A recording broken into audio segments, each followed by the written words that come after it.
What's going on, everyone? It's time for another show review. So, a few days ago, I went and saw Static X with my all time favorite metal band ever, Fear Factory.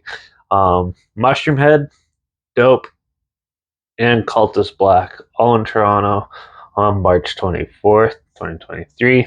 And yeah, so let's review the show. Let me tell you my thoughts on it. So, um, it was held at the Danforth Music Hall, which is a quite common spot now for shows like this, and it was sold out. And yeah, it was a lot of fun. So the opening band, Cultus Black, they're like an alternative metal band, I guess you could call them. They had some like more aggressive stuff. They're three-piece of drummer based, but drummer, guitarist, and a vocalist.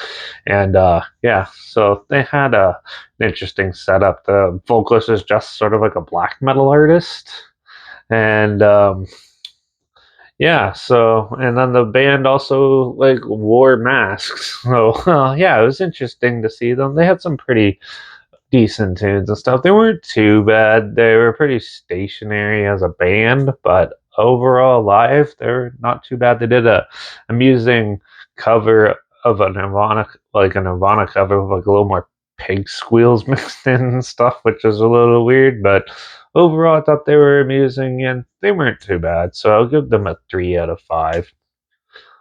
Next up, first off, I listened to the next four bands, so this is a big show for me and stuff. And two of them I've never seen before, which is Dope was one of them. Dope I've always like listened to. Felons and Revolutionaries album was like by far the greatest, and overall they were really entertaining live, especially the vocalists and stuff. And yeah, they had some really good. They had some pretty heavy new metal bounce riffs and stuff, and then they kind of did more like alternative rock stuff as well. And of course, they did a cover "Spin Me Around" by Dead or Alive, and it was a lot of fun and entertaining. I just wish they played a little longer, but the way this tour was set up and the silly restrictions at Danforth, Cultus Black actually had to open up when the doors play. They had to start playing when the doors opened. So, um, yeah, so they yeah, and then Dope came on. They only had like a 25, 30 minute set. So, yeah, it was still good and fun and stuff. And yeah, they were pretty good. I'll give them like a 4.5 out of 5.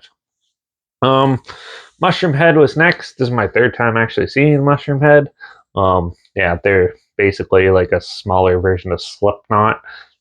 I think there's only 8 guys in it. They definitely do the drum thing, like the side percussion drums and that. And yeah, they had a lot of energy and a lot of fun. They played a lot of new stuff this time around. But yeah, they definitely had some cool stuff. One of their banners malfunctions, so one of the vocalists comes up and puts them on, wraps it around the other one and stuff. They had a lot of fun. The two, so there's two vocalists. The last few times I saw the two other times I saw them, they had three, but this time around there's two, and they went crowd surfing and singing a couple times and stuff, and they were really like interacting with the crowd. The crowd loved it too. It was a lot of fun, and also Fear Factor's new vocalist Milo came out and actually did a song with them. Um, yeah, and yeah, it was a lot of fun, and even the Havoc's drummer, his Fear Factory's drummer, came out and did some percussion stuff with them, with Milo as well. And overall, it was a really good performance. Mushroom Head gets a 5 out of 5. They're a lot of fun. And then up next was my all-time favorite band, obviously Fear Factory. This is also my third time seeing Fear Factory, and they're actually like my first club show I went to, like way back in like 2010, I think it was, or something. And yeah, and so yeah, they played like a 45, 50 minute set, and I sang every single song, and I couldn't talk after. Obviously, they're going to get a 5 out of 5. They're like amazing and fun. The new vocalist is really good too, and definitely knows how to how to balance the deeper vocal parts to the more harmony style ones and stuff. And yeah, the whole band definitely was really well put together, well machine basically for the new generation of Fear Factory. anyways, and they also have like Static X and Ministry's bass player in it. So, yeah, it was a lot of fun. Obviously, 5 out of 5 for them, and yeah, and also then the final act was Static X. So. They played for like an hour and 15 minutes, hour and 20 maybe. Yeah, obviously. So Static X, the original. There's at least one original member, which was the drummer, and then they had the guitarist look like he's in his own world, but having fun at the same time, and just like bouncing along to every song and stuff. They're a new metal band, by the way, and yeah. And then you had like the bass player, who is more like the. He actually interacted quite a bit with the crowd. Then you have Zero, the vocalist of Dope, who actually plays like Wayne, the embodiment of Wayne Static, basically like a robotic looking version of him. And he actually did a good job. They actually sound really close to the way they sound recorded wise and stuff, which was really fun. And like, if they didn't do this, I would never get a chance to see Static X. So overall, it was a lot of fun. Production wise, too, they had some big screens and stuff, and a really good light show as well.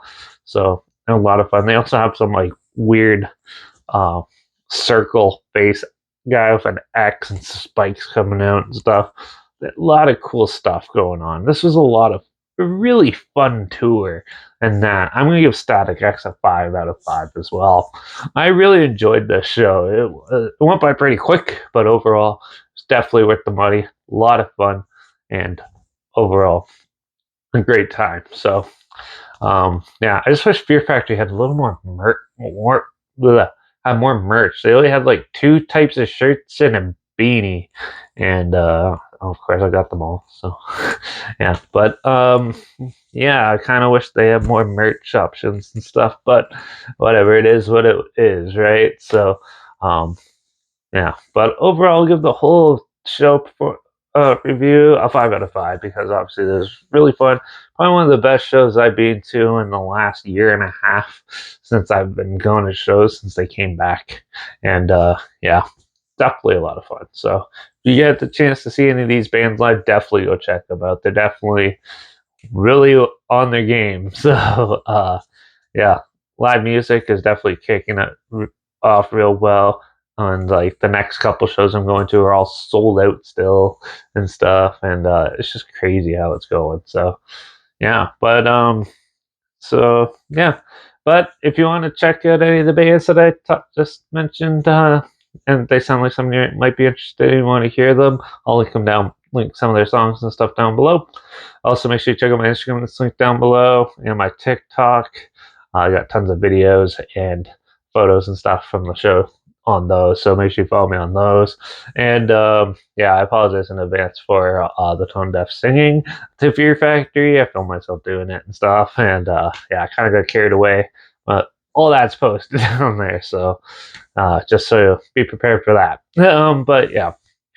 Also, make sure you check out my Twitter. That's where I announce when I'm going to shows and stuff like that. So if you run into me at a show, let me know what you think of the reviews. Yeah, feel free to come by, say hi and stuff. So yeah. But yeah, other than that, like this video, share it so more people aware of it.